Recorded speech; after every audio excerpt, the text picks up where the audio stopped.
I still remember the smell of the red earth that clung to my shoes the morning I signed the very first papers that gave life to my company. I was 24, fresh out of university, with nothing more than a borrowed laptop, a cracked smartphone, and the stubborn belief that if I worked hard enough, I could change my life. That was 8 years ago. Today, as I sit in my office on the 15th floor of a glass building in Nairobi, looking down at the traffic crawling like ants below, I wonder if everything I built was ever really mine, or if it was just bait, waiting for my family's greed to swallow me whole. My name is David Mwangi. I am the founder and CEO of Green Tech Solutions, one of East Africa's rising technology firms specializing in sustainable energy products. What started as a small idea in my mother's kitchen, building affordable solar panels for rural homes, had grown into a company employing over 200 people, securing contracts with NGOs, and even expanding to neighboring countries. I was proud. My team was proud. But my family? They saw my success as an endless well to drink from. It began with small requests. David, school fees are due, and your cousins need help. David, Mama's roof is leaking, can you repair it? David, buy us a bigger car, so people know we are related to you. And because I loved my family, I obliged. I believed that lifting them up was part of my duty. But love and duty have a way of turning into shackles when taken for granted. The storm began with my younger brother, Mark. Mark had always been different. While I worked my way through school, selling mandazi and repairing broken radios to survive, Mark lived like life was a stage play. He wore expensive colognes bought with borrowed money, spoke loudly about making it big, and had a way of convincing people he was destined for greatness. He started a startup called Skyride, a ride-hailing app he claimed would revolutionize African transport. At first, I admired his ambition. But soon, it became clear that Mark's business was nothing but smoke and mirrors. He didn't understand the tech. He had no strategy. And the little money he raised went into buying designer suits and throwing lavish parties to impress investors who never came back. Within a year, Skyride was collapsing. One evening, my mother called. Her voice was calm, but I recognized the storm behind it. David, she said, your brother is drowning. You must help him. You are the elder son. You cannot let his dream die. I sighed, massaging my temples. Mama, I have already loaned Mark money 3 times. I've introduced him to investors. He doesn't listen. Still, she pressed, he is your blood. Family is everything. Those words, family is everything, were drilled into me since childhood. They were meant to unite us, but in that moment, they felt like a weapon. 2 weeks later, I was summoned. That's the word they used, summoned. We gathered in the family home in Thika. The air smelled of goat stew and ugali, but the tension on the table was thicker than the food. My uncles, aunts, cousins, all were there. Mark sat smugly in the corner, his hands folded like a prince waiting for tribute. My mother cleared her throat.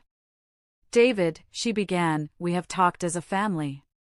Mark's business is struggling, but it can rise again.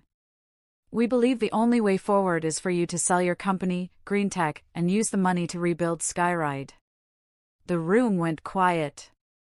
My spoon froze halfway to my mouth. You want me to what? I asked, my voice barely above a whisper. My Uncle Peter leaned forward, his eyes sharp. You have already made it, David. You are established. You can always start another business. But Mark needs this chance. We cannot let him fall. Family must support family. A chorus of nods followed. It was as if they had rehearsed the speech. Mark smirked, finally speaking. It's not like Green Tech is going anywhere. Be realistic, brother, solar panels? How long will that last? But Skyride? That's the future. Africa needs innovation, not old-fashioned solutions. My chest tightened. They weren't asking me, they were demanding. I drove back to Nairobi that night in silence. My heart felt heavy, my mind spinning. The betrayal was not in their request, it was in their conviction that I owed them everything. They saw my company not as mine, but as family property. Days turned into sleepless nights. My employees depended on me. Contracts worth millions were in my hands. I had fought for investors' trust, worked through countless nights of rejection and failure, bled to keep green tech alive. And now my family wanted me to throw it all away, for Mark. But the worst part? Deep down, I feared I might cave in. Because all my life, I had been the responsible one.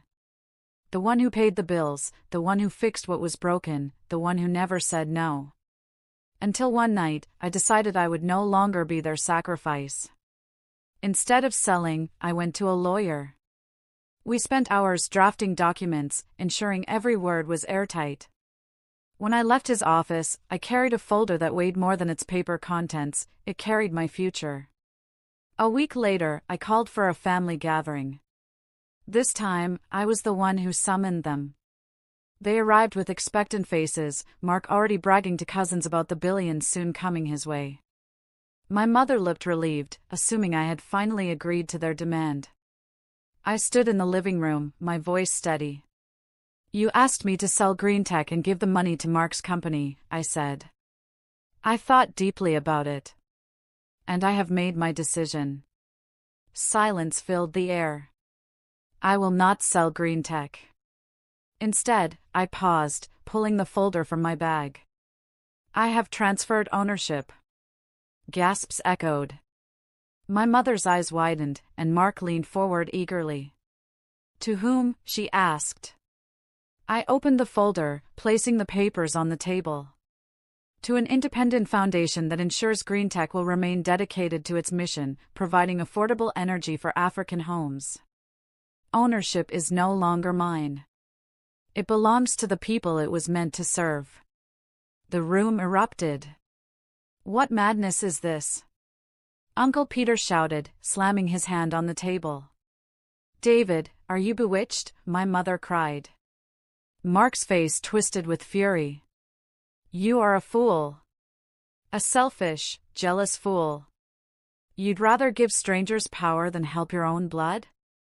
I stood firm, my chest rising and falling. "You wanted me to give up my company. I have done so, but not for greed, not for waste. For purpose. Green tech is bigger than me, bigger than us. I will not let it die in the name of entitlement." The words hung in the air like a blade. For once, no one dared to speak. That night, I walked out of my family home knowing something had broken forever. I had chosen principle over blood, vision over pressure. I had given away ownership, but in truth, I had gained something priceless: freedom. But freedom has a price, too. My mother's disappointed eyes haunt me. My brother's insults echo in my mind. My family's silence has become a wall between us. And yet, deep inside, I know the story is far from over. Because decisions like these never end in one night, they ripple, tearing through relationships, exposing truths we spend lifetimes burying. And my family? They are not done with me. Not by a long shot. The silence from my family did not last long. 3 days after I transferred Green Tech's ownership, the calls began. At first, it was my mother. Her voice trembled as she pleaded. "David, why would you do this? You've made us the laughingstock of the village. People say my son values strangers more than blood. Have you forgotten who raised you?" Her words pierced me. But I also heard the subtle undertone: shame. It wasn't about Green Tech's mission, it was about pride. Next came my uncle. His voice wasn't pleading, it was threatening. "You think you are clever, eh? Giving away billions to some foundation. Remember, David, family never forgets. One day you will need us, and we will not be there." And then Mark. His rage was like fire through the phone. "You destroyed me. Do you hear me? You destroyed my dream. I hope your company rots. You will regret this, David, I swear it. I hung up, my hands trembling. But I refused to bend. What I didn't expect was how quickly rumors spread. In Nairobi's business circles, whispers painted me as unstable. David Mwangi gave away his own company, they said. Some called it noble. Others called it madness. Investors hesitated, worried about my judgment. Meanwhile, Mark paraded around town, telling anyone who would listen that I had robbed him of success. He claimed I sabotaged him because I couldn't stand the idea of him becoming greater than me. Family friends avoided me. Invitations to weddings, church events, and family gatherings stopped. At first, I thought it was coincidence, until I saw my own cousins cross the street to avoid greeting me. The weight of isolation was heavier than I expected. At night, alone in my apartment, I asked myself, had I done the right thing? Weeks later, I received news that shook me. GreenTech, now run by the foundation, announced it would be expanding into rural Uganda, securing partnerships with major NGOs. The press celebrated the move, praising the company's commitment to people over profit. I should have felt proud. But instead, I felt irrelevant. For the first time since I was 24, GreenTech moved without me. My emails were no longer answered instantly. My suggestions, once treated as law, were politely noted. I had created a child that no longer recognized me as its father. And in the middle of that hollow ache, my family struck again. One evening, as I stepped out of my office building, I found Mark leaning against my car. His eyes were bloodshot, his clothes disheveled. You think you're better than me, he spat, blocking my path. You think your little solar panels make you a hero. But look at you now, alone. Even your precious company doesn't want you anymore. I sighed, gripping my briefcase tighter. Mark, go home. Get help. Stop blaming others for your failures. He laughed bitterly. You're a coward, David. You hide behind principles because deep down, you're scared. Scared that one day, you'll have nothing. And when that day comes, don't come running to me. He slammed his fist against my car and stormed away. I stood frozen, his words echoing in my head. For the first time, doubt seeped into my bones. What if he was right? What if I had given everything away, only to end up with nothing, not family, not business, not even identity? That night, as the city lights flickered outside my window, I asked myself the question I had been avoiding. Had I chosen freedom, or had I condemned myself to loneliness? I didn't know the answer. But I knew one thing, my family's resentment had only begun. And the storm was still coming. The storm arrived on a Sunday morning. I was in church, sitting quietly at the back pew, when I noticed the whispers. People turned their heads toward me, some shaking their heads, others snickering. Confused, I checked my phone, and my stomach dropped. A headline blazed across every news site. Entrepreneur David Mwangi under fire, family alleges fraud in GreenTech transfer. There it was in black and white. My own family had filed a case, accusing me of illegally moving ownership of GreenTech to the foundation. They claimed I had embezzled money, hidden assets, and betrayed them. My name, once respected, was now dragged through mud. And leading the charge? Mark. The courtroom smelled of sweat and old wood. My mother sat with Mark and my uncles on one side. I sat alone on the other. As the judge called the session to order, Mark took the stand. His voice was smooth, rehearsed, dripping with false sincerity. My brother has always been jealous of me, he declared. He knew my startup would succeed, so he destroyed me.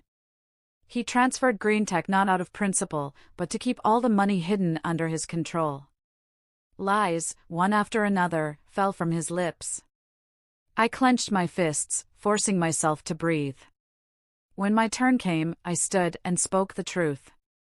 I told the court about the pressure, the demands, the endless expectation that I sacrifice everything for my brother's failures. I explained how the foundation's ownership was transparent, how not a cent had gone into my pocket. But as I looked across the courtroom, I saw my mother's eyes fixed on me, not with love, not even with disappointment, but with coldness. As if I was no longer her son. The case was dismissed, there was no evidence of fraud. Legally, I was free. But outside the courtroom, the damage was done. My name had been tarnished. Investors pulled back. Friends kept their distance. Even in church, people treated me like a man who had betrayed his own blood. And my family? They cut me off completely. Birthdays, weddings, funerals, I was no longer invited. My phone, once buzzing with endless requests, fell silent. At first, the silence was painful. I missed the noise of family, even when it was burdensome. But slowly, I realized something. In that silence, I could finally hear myself think. Months later, GreenTech, still under the foundation, invited me to visit a rural village in northern Kenya where they had installed solar panels. I arrived to find children studying at night under bright, clean light. Women charging their phones to run small businesses. Men using electric pumps to irrigate farms. Lives transformed, not by my name, not by my ownership, but by the vision I once carried. As I watched the villagers celebrate, I felt tears sting my eyes. I had lost my family's approval, my company, my reputation, but here, in the glow of those solar lamps, I saw the truth. I had not failed. I had chosen the harder path. That night, sitting by the fire with the villagers, I realized something most people spend their whole lives avoiding. Family is not just blood.